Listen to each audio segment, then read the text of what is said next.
오늘 주시는 말씀 사무엘하 11장 12절에서 25절 말씀을 통해서 인생에서 가장 위기일 때라는 제목으로 주님 주시는 은혜를 함께 나누도록 하겠습니다.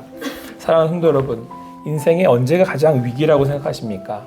정말 이건 너무 위험하다, 정말 위기다, 언제라고 생각하십니까? 우리는 생각하기를 인생에서의 가장 위기는 어려움을 당할 때, 힘든 일들을 당할 때, 도저히 감당할 수 없는 어떤 그런 처지에 처하게 되었을 때라고 생각하기가 쉬울 것입니다. 그러나 여러분, 그때가 우리에게 진정한 위기가 아님을 오늘 성경은 우리에게 말씀해주고 있습니다. 언제가 위기겠습니까? 여러분, 다윗은 이제 모든 것을 다 얻었습니다. 승승장구하며 나가는 전쟁마다 승리하게 되었고, 심지어 모든 나라들, 그러니까 주변에 있는 이스라엘을 괴롭히고 힘들게 했던 모든 나라들이 다 와서 조공을 바치는 그런 일들이 벌어지게 되었습니다. 그런데 그때에 그 다윗이 그가 있어야 할 곳에 있지 못하고 결국은 이제 우리아의 아내 밧세바를 범하게 되는 그런 죄를 짓게 됩니다. 그렇게 그가 그 죄를 짓게 되었던 인생의 어떻게 보면 가장 고통스러운 그 나락으로 떨어지는, 그리고 이 일로 인하여서 이후에 다윗의 삶에 있어서 더 이상 이만한 고통이 없겠다 싶은 일들을 당하게 되는 그런 시발점이 오늘 이제 그 우리아의 아내 밧세바와의 사건이었습니다. 그러니까 다윗에게의 위기는 광야가 아니었습니다. 그러니까 다윗에게서의 진짜 인생의 위기는 광야, 그러니까 모든 것을 잃어버리고 힘든 일들을 당했던 그러한 시간들이 아니고, 심지어 사울에게 쫓겼던 그 자리가 아니고, 오히려 그가 최정점에 섰을 때, 최고 윗자리에 섰을 때, 모든 것을 다 이루게 되었을 때 그가 인생의 가장 큰 위기에 봉착하게 되었다라고 하는 사실입니다. 그래서 성경은 오늘 우리에게 말씀하고 있습니다. 선줄 아는 거, 그때 우리가 자기 자신을 겸비할 수 있는 것, 그것이 지혜라고 성경은 우리에게 말씀해 주고 있습니다. 오늘 여러분, 다윗이 그 우리아의 아내 밧세바를 이제 범하고 난 다음에 임신한 소식을 듣게 되지 않습니까? 자, 그리고 난 다음에 다윗이 어떻게 하냐면 우리아를 요압에게 전령을 보내서 우리아를 그 전쟁터에 있던 우리아 장수 우리아를 불러옵니다. 그리고는 휴가를 주죠. 집에 가게 해서 이제 알리바이를 만들기 위해서, 이 사건을 이제 없는 것으로 만들기 위해서 휴가를 주는데, 우리아가 충직한 신하라서 가질 않아요. 자기 부하들과 잠을 잡니다. 그러니까 오늘 성경 읽은 말씀에 둘째 날에는 결국 다윗이 자기가 나서가지고 우리아의 아내에게 아마 이제 이제 술을 권하고 술을 취하게 만듭니다. 술을 취하게 만들면 집에 갈까 해서. 그랬는데 이 충직한 종 우리아는 가질 않아요. 그러니까 결국에는 오늘 말씀 보니까 14절 말씀을 보니까 다윗이 편지를 씁니다. 그리고는 우리아의 손에 들려서 요압에게 보내는데, 여러분 그 편지의 내용이 뭐였냐면 우리아를 최전방에 내보내서 죽게 만들라는 거였어요. 이제 우리아가 이 편지를 들고, 왕의 명령이니까 그리고 요압에게 가는데, 우리아는 충직한 사람이라 그 편지를 안 봅니다. 결국 그 편지가 요압에게 전달이 되고, 요압은 그 편지를 받아들고 이제 왕의 명령, 다윗의 명령대로 우리아를 최전방 맨 앞에 내보내고 자기들은 다 빠진 거예요. 그리고 결국은 거기서 이제 우리아가 죽게 됩니다. 근데 이 소식을 듣게 되는데, 이 요압이라는 사람과 이제 다윗이 짠 거잖아요. 그래가지고 요압이 전령에게 말해서 이제 왕에게 가서 우리아가 죽었다고 알리라고 이제 말하게 됩니다. 그리고 이제 다윗이 이 소식을 전하게 되는데, 이때가 여러분 다윗이 제가 봤을 때 늘 말씀드리지만 사울보다 더 악한 모습을 보여요. 그러니까 제가 보기에는. 여러분 보세요. 이때 다윗이랑 요압이 연극을 합니다.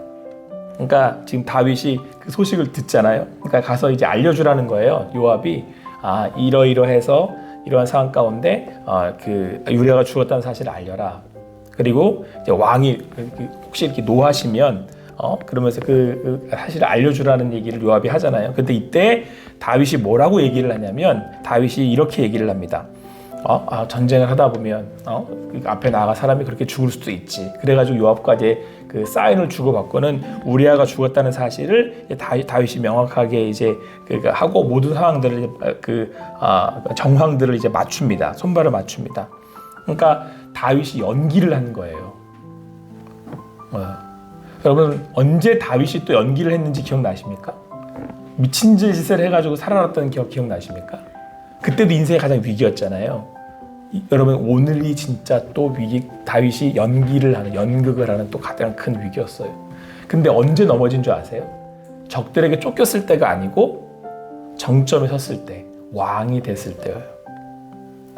그래서 여러분 오늘 성경에 반복되어져 나오는 말씀 중에 성경을 이렇게 자세히 연구해 보면 이렇게 살펴보면 반복되어 나오는 말씀이 보내어예요. 사람을 보내요. 전령을 보내요. 우리아를 보내요. 사람을 보내요. 보내어 밧세바를 데려오고, 이 보내어라는 단어가 계속 나오거든요. 보낼 수 있는 건 누구죠? 왕이죠. 왕은 누구나 보낼 수 있어요. 요압도 마음대로 할 수가 있고, 우리아도 보낼 수가 있고, 사람들도 보낼 수 있고, 보내서 마지막에는 누굴 데리고 와요? 우리아의 아내 밧세바를 데리고 와요. 왕이니까 할 수 있는 거예요. 여러분 우리는 모든 걸 다 가지고 무엇인가를 이루면 평안할 거라고 생각을 하고 그때 인생이 필 거라고 생각하잖아요. 그렇지 않습니다. 내가 누구나 보낼 수 있고 누구나 데리고 있을 때가 가장 위험한 거예요.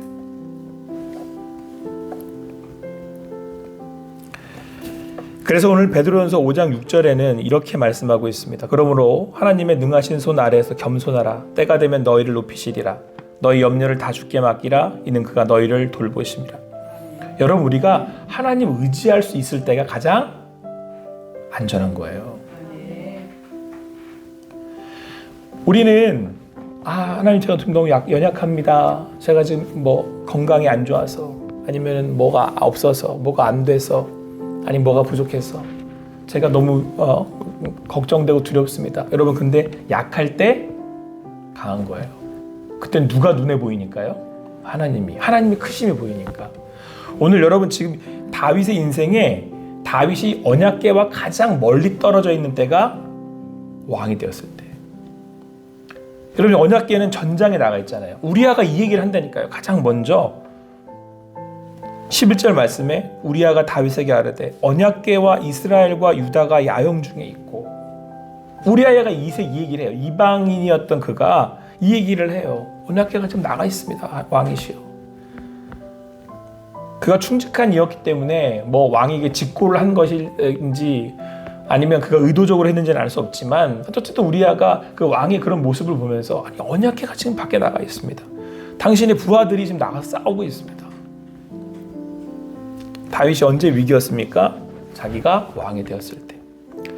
그런데 여러분 오늘 성경은 그가 왕이 되었을 때 보여줬던 모습은 뭐라고 말할 수 없을 정도로 교활해요. 다윗이.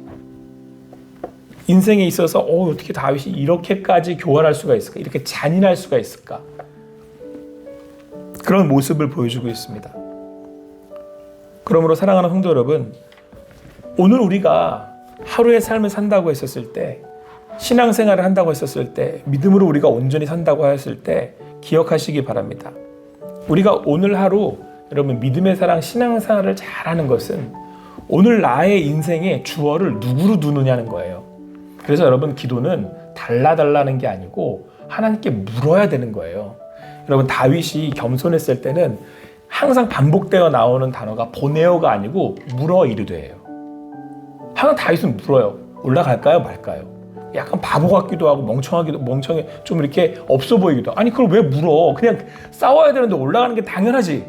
근데 다윗은 늘 물어요. 하나님 어떻게 해야 됩니까? 제가 올라가야 합니까? 물어요. 왜? 다윗이 그걸 몰라서 그랬겠느냐? 아니면 다윗이 지금 싸워야 될 것을 지금 몰라서 그랬겠습니까? 그게 아니고 내 인생의 주인이 누구임을 늘 인정하는 거예요. 하나님이심을 늘 인정하는 거예요. 오늘 고린도서 9장 25절 말씀에 이렇게 말씀하고 있습니다. 이기기를 다투는 자마다 모든 일에 절제하나니 그들은 썩을 승리자의 관을 얻고자 하되 우리는 썩지 아니할 것을 얻고자 하노라. 그러므로 나는 다름질하기를 향방 없는 것 같이 아니하고 싸우기를 허공을 치는 것 같이 아니하며 내가 내 몸을 쳐 복종하게 함은 내가 남에게 전파한 후에 자신이 도리어 버림을 받을까 두려워함이로다. 그러니까 바울이 그 천하의 바울이 절제한대요. 왜? 이기기를 원하니까. 자기는 썩을 승리자의 관을 얻고자 하지 않고 썩지 아니할 것을 얻고자 하는데요. 하나님의 영광을 구한다는 거죠. 그래서 자기는 어떻게 싸워야 될지 안다는 거예요. 그럼 우리가 싸워야 될 영역이 어딘 줄 아십니까? 내 안에 벌어지는 영적 전쟁이 무엇인 줄 아십니까? 나를 쳐서 오늘도 나의 십자가를 지고 주님을 따르는 것, 나를 산제사로 주님께 드리는 것. 그래서 여러분 마태복음 16장 24절에 예수님께서 이렇게 말씀하셨습니다. 누구든지 나를 따라오거든 자기를 부인하고 자기 십자가를 지고 나를 따를 것이니라. 여러분 우리가 진짜 위기인 것은 우리가 오늘 내 십자가를 나를 부인하지 않고 내 십자가를 부인할 때예요. 그때 하나님과 나와 거리가 가장 멀 때, 그때가 여러분 넘어지기 쉽고 가장 위기라고 하는 사실입니다. 그러므로 오늘도 그 주님을 온전히 바라시고 주님 앞에 나아가실 수 있는 여러분과 제가 되기를 간절히 소망합니다. 여러분 오늘 마지막에 25절에 보면 다윗이 전령을 보내서 오늘 말씀 보면 마지막에 이제 전령을 보내서 그들을 담대하게 합니다. 그리고 난 다음에 어떻게 합니까? 이후에 우리아의 밧세바를 데리고 와서 자기 아내를 취하고 그에게서 난 자식을 이제 취하게 됩니다. 다 가진 거예요. 모든 걸 다 취합니다. 모든 걸 다 얻었기 때문에 자기는 다 끝났을 거라고 생각합니다. 그러나 이제 시작입니다. 여러분 이후에 다윗의 삶을 보면 이 일로 인해서 계속 꼬여요. 자식 간에 말도 안 되는 자식들 간에 그런 서로 죽이는 일들도 벌어지고 심지어는 이제 자식이 자기 다윗 아버지 왕에게 이제 쿠데타를 일으키고 이 일들이 계속 나타나면서 다윗의 인생이 정말 나락으로 떨어집니다. 우리가 정말 하나님 앞에서 왜 지금 내가 이러한 삶을 살아야 됩니까? 라고 곱씹을 수 있는 그 시간들을 다윗이 지나가게 됩니다. 사랑하는 성도 여러분, 오늘 말씀 앞에 우리의 삶을 돌아보실 수 있게 되기를 간절히 소망합니다. 내 인생의 지금 주어가 누구인지, 지금 내 인생의 주관자는 누구인지, 여러분 우리가 우리 앞에 계시는 하나님 앞에 거하고 있는지 살피실 수 있는 여러분과 제가 되기를 간절히 소망합니다. 여러분 그때가 가장 안전할 때입니다. 그때가 온전히 주님을 구할 수 있는 그때가 하나님께서 우리와 함께 하시기 때문에 그렇습니다. 여러분 다윗이 시편을 썼을 때 가장 아름다운 시편과 정말 그 고백들이 나올 수 있었을 때가 언제였냐면 광야예요. 광야의 시간입니다. 그래서 여러분들 아무것도 없는 그곳으로 가야 한다고 말씀하고 있습니다. 여러분 예수님께서 40일 금식하시고 성령의 인도하심을 따라 갔던 곳이 어디입니까? 광야예요. 그래서 그곳에서 마귀의 시험을 당하셨습니다. 오늘도 우리가 그 광야로 나아갈 수 있어야 됩니다. 그 자리에 있을 수 있어야 됩니다. 그런데 우리가 승리할 수 있는 이유는 예수님께서 그 시험들을 물리치셨기 때문에 그렇습니다. 근데 여러분 의미 있는 것은 예수님이 누구의 인도하심을 받았습니까? 성령의 인도하심을 따라 광야로 가셨잖아요. 오늘도 여러분과 저에게 시험이 계속될 겁니다. 그러나 우리가 이 시험 가운데 하나님이 주인이심을 돌로 떡으로 만드는 것이 아니라 주님의 말씀으로 살아갈 수 있다면, 그리고 여러분 예수님이 마지막 세 번째 시험에 가장 높은 산에 데리고 올라갔다는 거 아세요? 시험은 어디에서 온다고요? 가장 높은 곳에 있을 때 여러분의 삶이 이제는 내가 안전하다, 내가 모든 것을 얻었다 라고 싶을 때 그때 겸허하게 엎드리실 수 있는 여러분과 제가 될 수 있게 되기를 간절히 소망합니다. 그때 안전합니다. 그때 여러분들이 이기실 수 있습니다. 그때 여러분들이 그 주님께 영광을 올려드릴 수 있습니다. 아무쪼록 오늘도 내가 있는 그곳에서 부르시는 주님의 음성을 따라 나를 드릴 수 있는, 그렇게 나의 삶을 하나님 앞에 겸비할 수 있는 여러분과 제가 되기를 간절히 소망합니다. 예수 뒤를 따라 십자가를 지고 가는 여러분과 제가 되기를 간절히 소망합니다. 기도하시겠습니다. 사랑하는 하나님 아버지, 주님의 은혜 안에서 오늘도 이렇게 함께 주님을 바라며 구하며 나아갑니다. 아버지 하나님, 우리의 인생에 우리가 선줄 아는 그런 교만한 자리에 혹시 있지는 않습니까? 가장 높은 곳에 있어 모든 것을 내려다보고 내가 보낼 수 있고 가질 수 있는 힘이 혹 내게 있다면 그때가 가장 위기임을 깨닫는 우리에게 지혜를 더하여 주시고 믿음을 더하여 주시옵소서. 그때에 주님을 바라볼 수 있게 하여 주시고 모든 영광을 주님께 돌릴 수 있도록 하나님 인도하여 주시옵소서. 그리고 우리에게 주시는 그 경고의 말씀들에 아버지 하나님 그 말씀을 듣고 겸허하게 무릎 꿇을 수 있는 아버지 하나님 돌이킬 수 있는 우리가 될 수 있도록 인도하여 주시옵소서. 감사하는 것은 우리네 앞서가신 시험을 이기신 예수 그리스도 그 뒤를 따릅니다.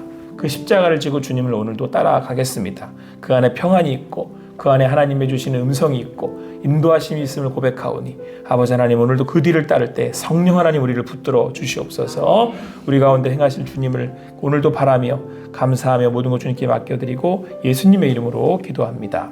아멘.